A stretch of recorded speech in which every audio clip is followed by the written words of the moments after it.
네, 할렐루야. 오늘은 8월 19일 수요 예배 말씀을 제가 전하게 되었습니다. 아쉽게도 수도권 중심으로 코로나가 확산되고 있는 상황이라 다시 온라인 예배로 전환되어 만나게 되었지만 하나님 안에서 저희들은 하나가 되어서 함께 예배 드릴 수 있음을 믿습니다. 네, 제가 오늘은 레위기 가지고 여러분들께 하나님의 말씀을 전하게 될 텐데요. 제가 어떤 말씀을 전할까 고민을 하다가 우리 그리스도인들이 새해가 되면 참 많이 결심을 하게 되는 게 성경 통독인 것 같습니다. 성경 통독을 하게 됐을 때 창세기는 참 재밌게 읽습니다. 그러다 출애굽기로 넘어가게 됐는데 후반부부터 법 이야기가 조금씩 나오기 시작하더니 하나님께서 모세에게 성막을 지으라고 하신 명령이 시작된 이후로부터 몇 규빗 숫자들이 막 나오기 시작해서 살짝 위기가 오게 되지만 참게 되고 말씀을 읽습니다. 그러다가 이제 레위기를 만나게 되는데요. 레위기를 읽으면서 너무 재미가 없어서 레위기부터 멈추게 되는 현상을 참 많이 본 것 같습니다. 그래서 레위기는 재미없는 말씀이다 라는 프레임을 가지고 있는 것 같기도 한데요. 저도 마찬가지로 레위기를 참 재미없는 책이라고 생각했습니다. 하지만 레위기를 정말 이해하게 되고 그 레위기 안에 하나님이 어떤 분이신지 알게 되면 정말 은혜 가득한 말씀입니다. 그래서 오늘과 다음 주 수요 예배를 통해서 저와 레위기 말씀을 보게 될 텐데 저와 함께 부분 말씀을 읽어가면서 레위기 속에 있는 하나님을 함께 만나보기를 소망합니다. 자, 다 함께 이제 레위기 1장 1절 말씀부터 저와 함께 보게 되실 텐데요. 레위기 1장 1절 말씀을 함께 읽어보도록 하겠습니다. 여호와께서 회막에서 모세를 부르시고 그에게 말씀하여 이르시되 아멘. 레위기의 첫 시작이 이렇습니다. 하나님께서 성막 안에서 모세를 부르게 됩니다. 앞에 있는 책 출애굽기 40장을 보면요. 출애굽기 40장에서는 모세가 하나님의 명령을 따라 성막을 완성한 후에 봉헌식을 하게 됩니다. 이렇게 모세가 하나님께서 명령하신 성막을 만든 이후에 레위기를 통해서 하나님께서 그 안에서 모세를 부르는 것부터 시작이 됨을 알 수 있습니다. 레위기의 메시지는 정말 중요합니다. 레위기를 통해서 구약 시대의 하나님이 어떤 하나님이신지 알 수 있는 정말 중요한 책입니다.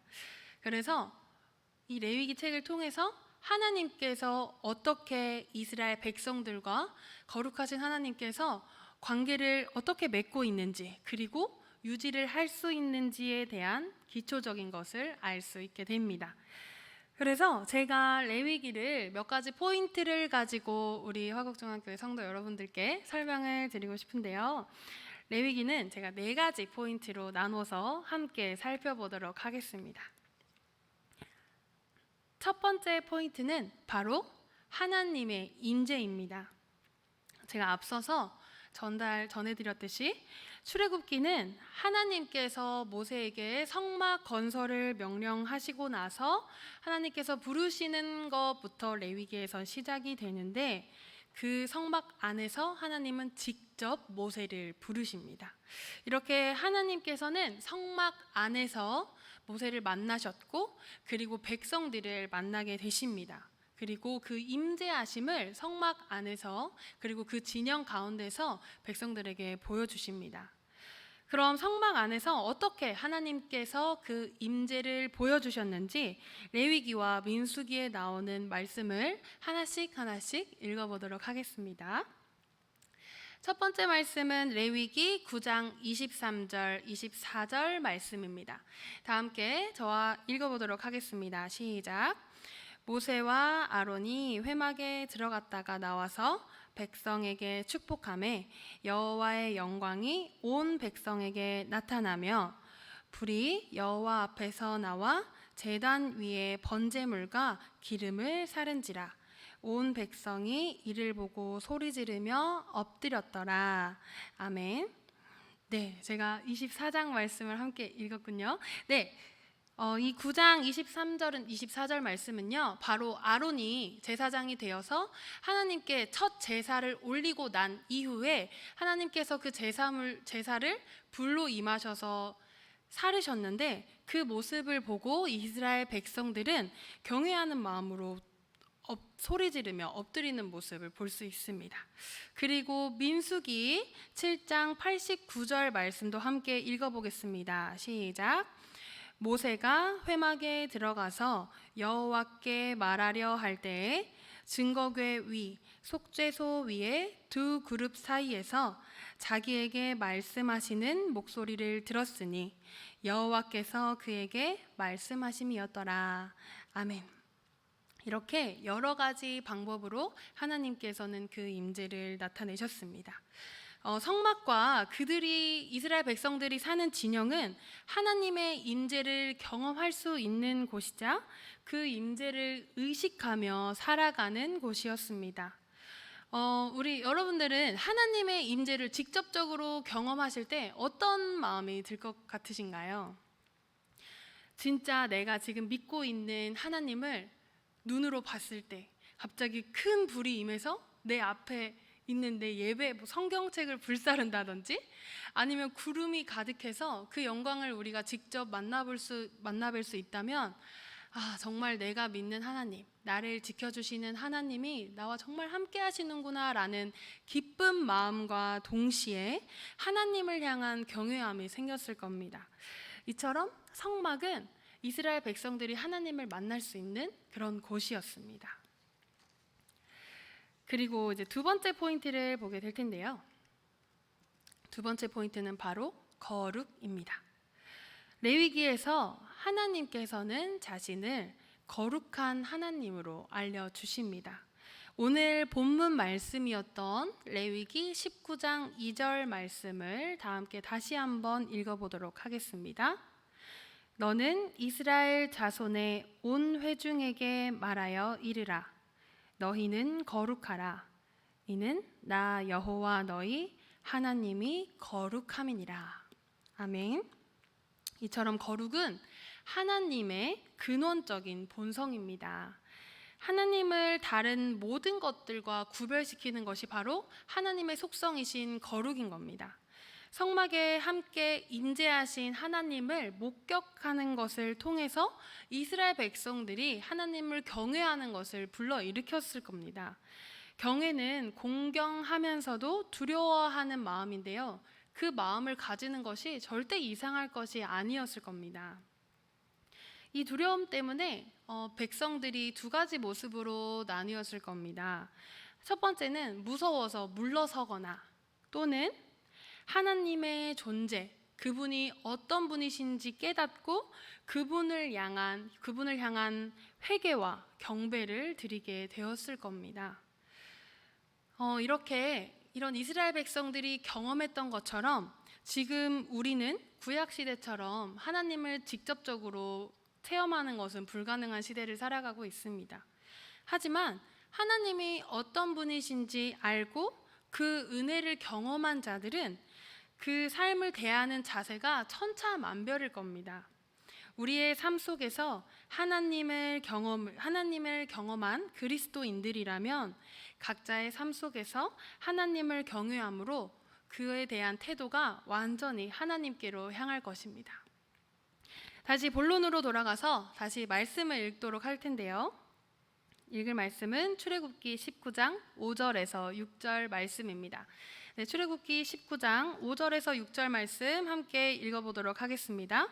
세계가 다 내게 속하였나니 너희가 내 말을 잘 듣고 내 언약을 지키면 너희는 모든 민족 중에서 내 소유가 되겠고 너희가 내게 대하여 제사장 나라가 되며 거룩한 백성이 되리라. 너는 이 말을 이스라엘 자손에게 전할지니라. 아멘. 하나님께서는요, 하나님과 가까이 하여 주신 언약을 지키면 하나님의 소유, 그리고 하나님에 대한 제사장 나라, 그리고 거룩한 백성이 되리라고 말씀하셨습니다. 하지만 인간에게는 연약하고 죄성이 가득하기에 삶의 과정 안에서 그로 인한 부정함이 있었습니다.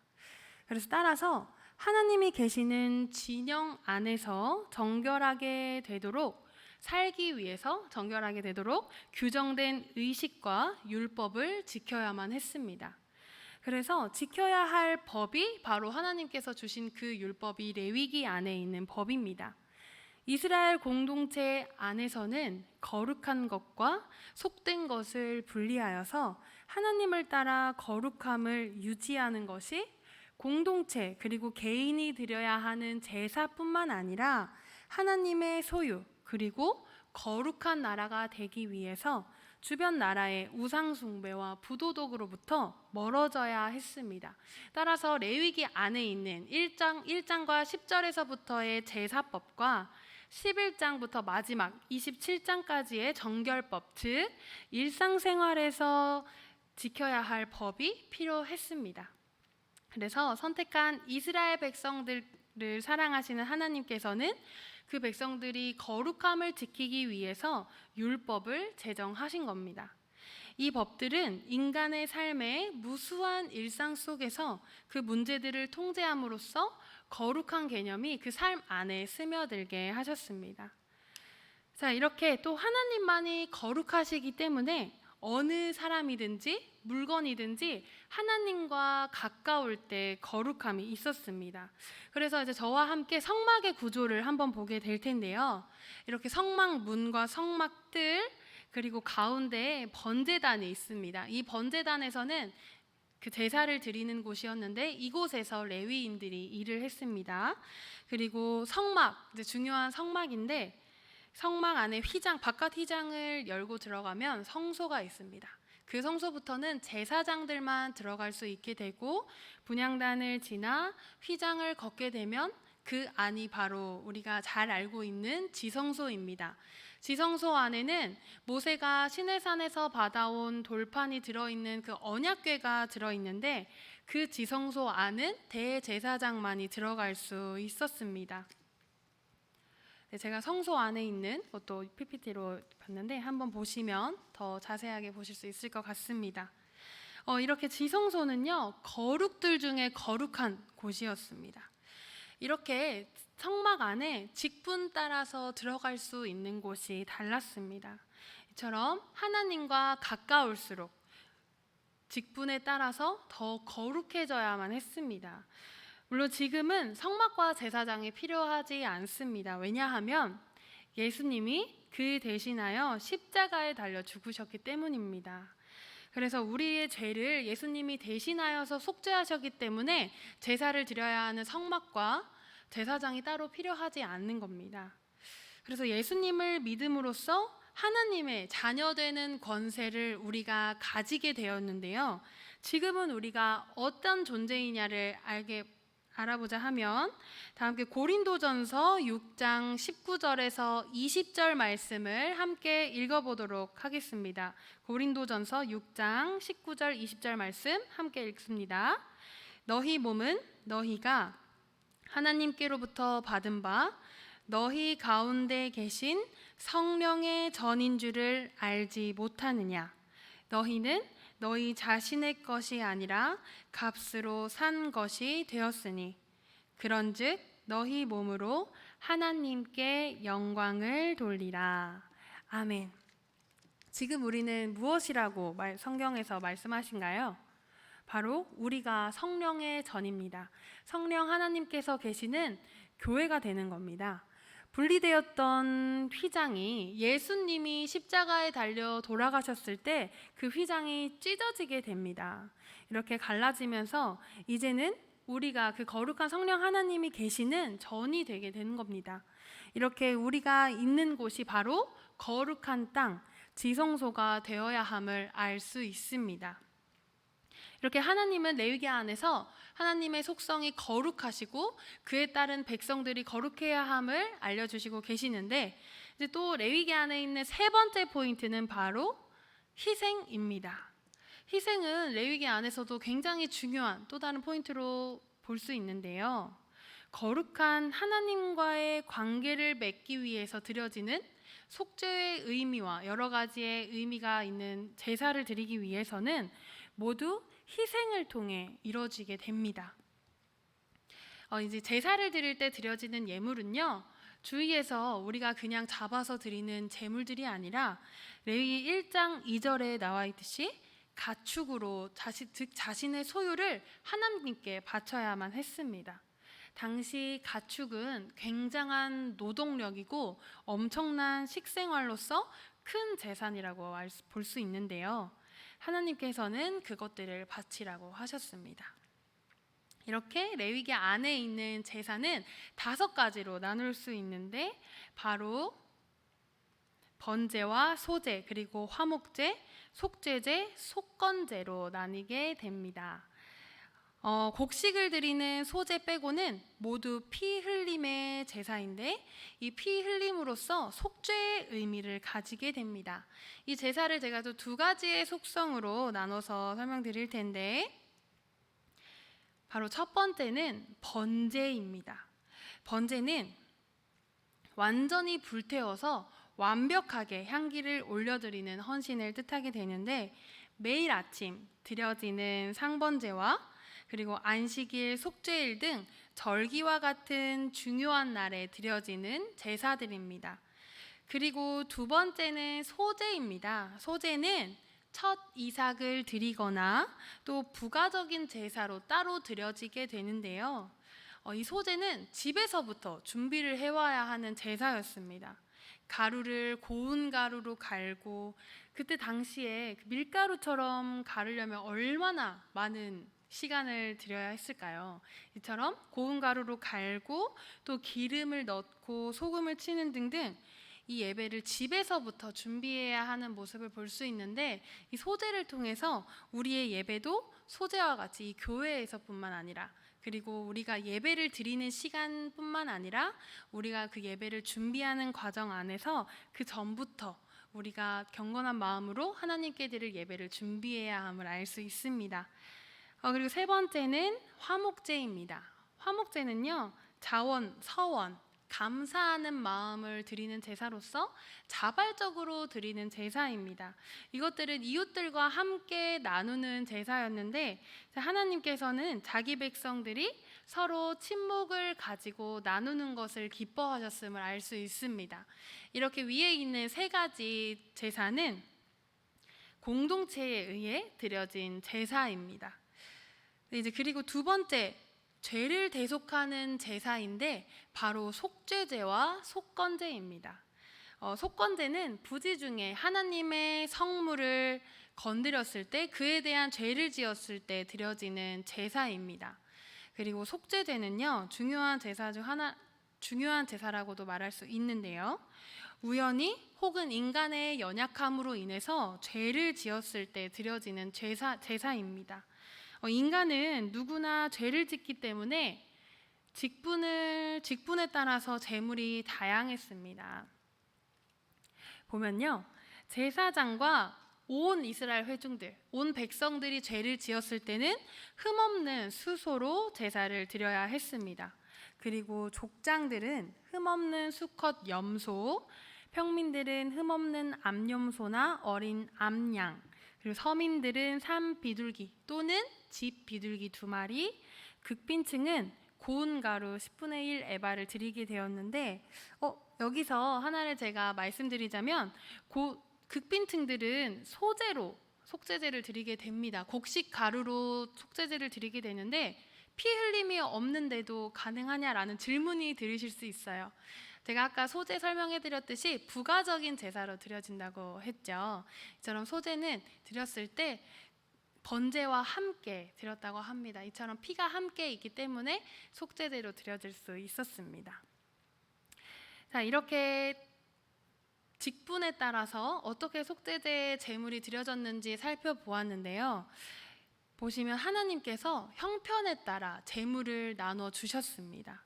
하나님께서는요, 비싸고 값진 것을 원하시는 분이 아닙니다.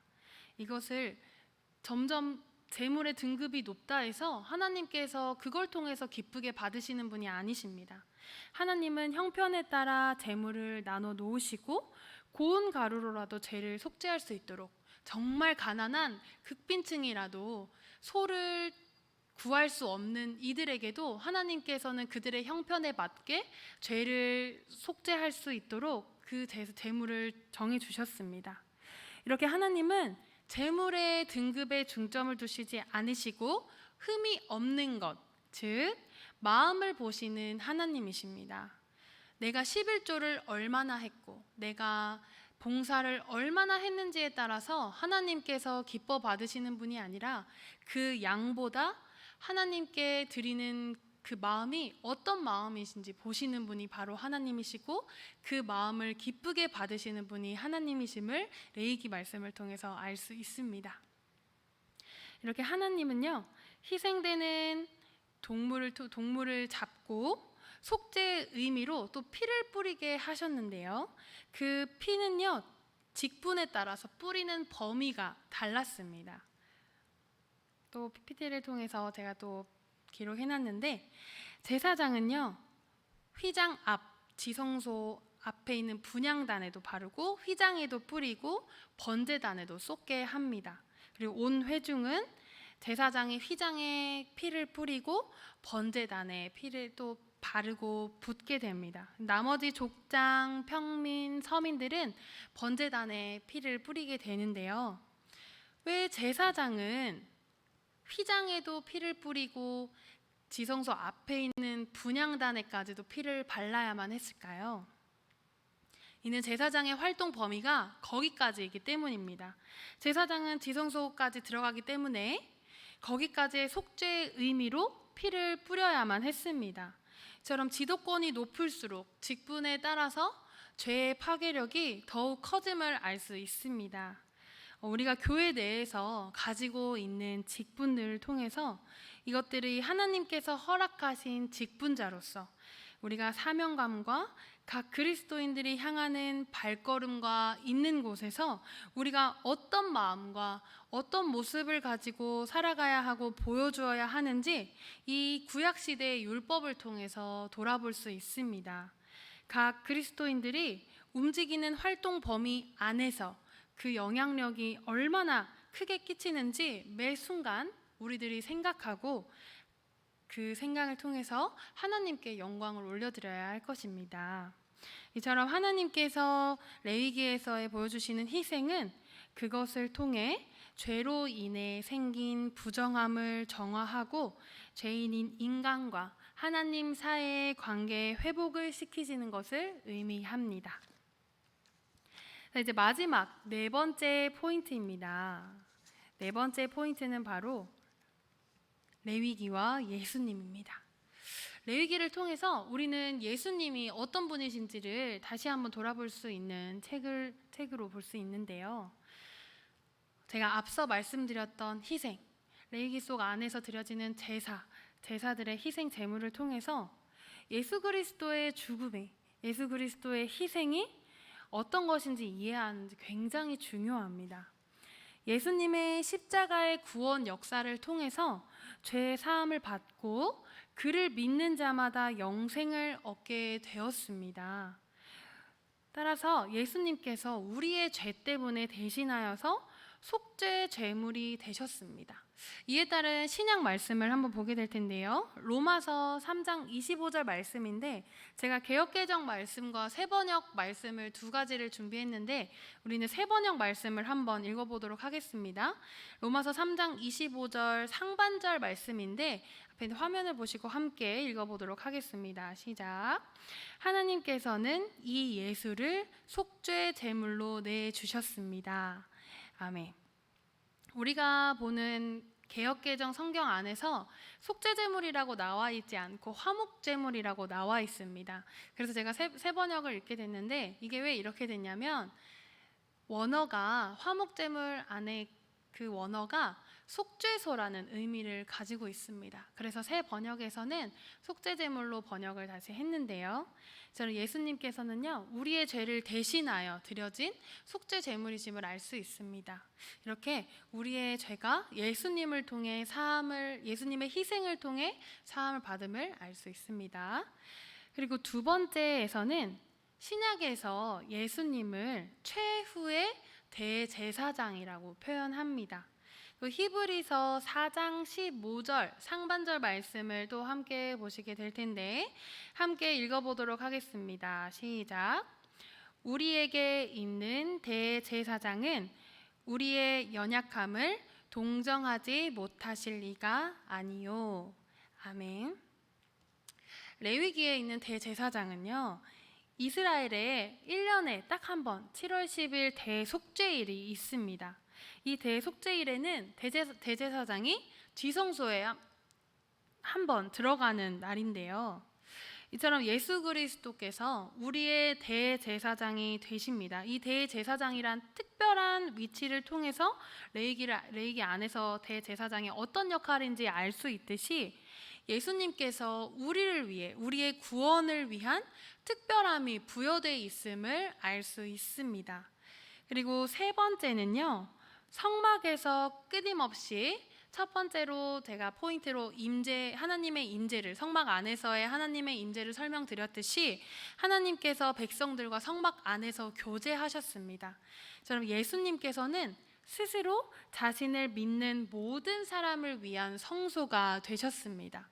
당시 죄인으로 치부되었던 세리와 창기들을 예수님께서 직접 다가가 먼저 가주시고, 그리고 함께 식사도 하시고 그들을 받아들여 주셨던 것처럼 예수님께서는 그들에게 성소가 되어주시고 그 안에서 직접 만나 주셨습니다.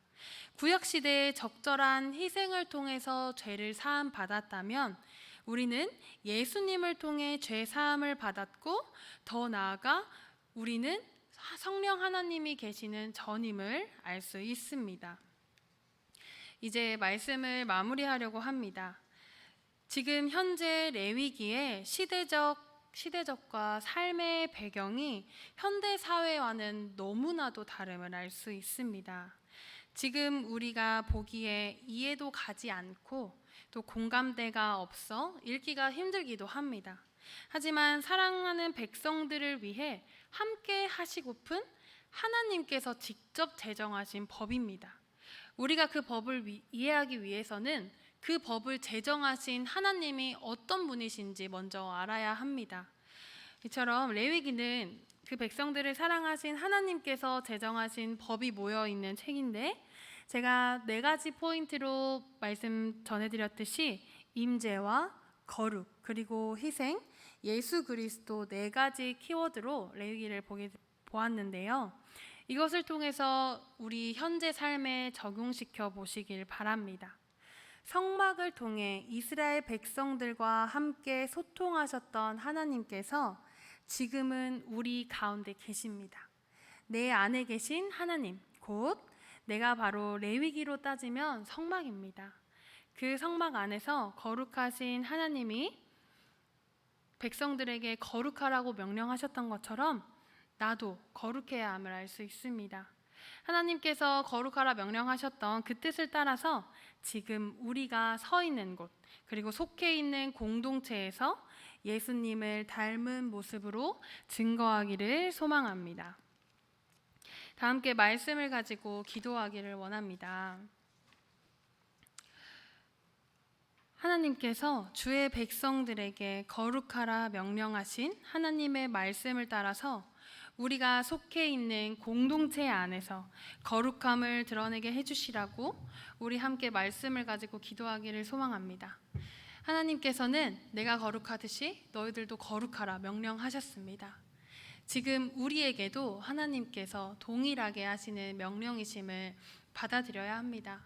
세상 가운데서 우리가 하나님을 따라서 거룩해야 하듯이 우리 다 함께 이 말씀을 가지고 우리가 주의 뜻을 따라가기를 소망한다고 함께 기도하시겠습니다.